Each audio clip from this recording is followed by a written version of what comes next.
WeCookiers.com. Today I'm bringing to you just some royal icing transfers and royal icing templates or sheets, whichever ones you want to call them. And I offer them in Shop God Has, and this is my St. Patrick's Day set. So you can either get them in sets or you can buy them individually. I offer this year the 4-leaf clover, the clouds, the rainbows, and the shamrocks. And I have various size on both, or on all the shapes, so whatever suits your needs. So on the back side of this, I will link this video to some shamrock cookies, to where you take one cutter and I show you 15 different designs, and most all of them are going to be wet on wet designs. So until next time, you have a WeCookier day and God bless you. Bye-bye.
So here I am taking the template out of its sleeve, and these royal icing transfers are wet.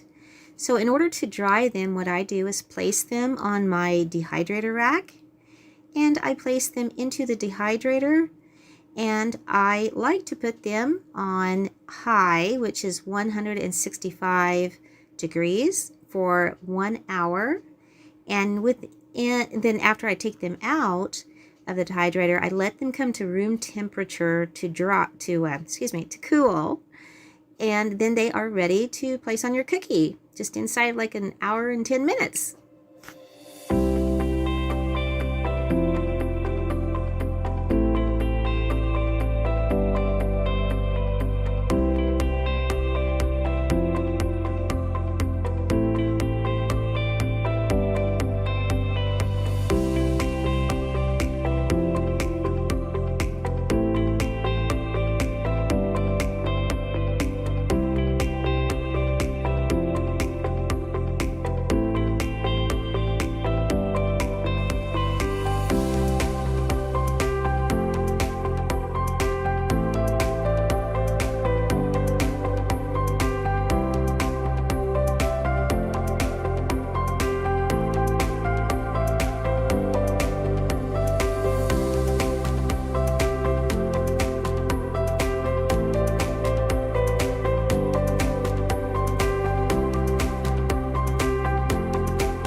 So have you subscribed yet? If not, just follow the link below and sign up for the WeCookier periodical, and also subscribe to this channel. Like if you find value in it, I would appreciate it. And comment and share and all that good stuff. I look forward to seeing you in the next video. Bye-bye.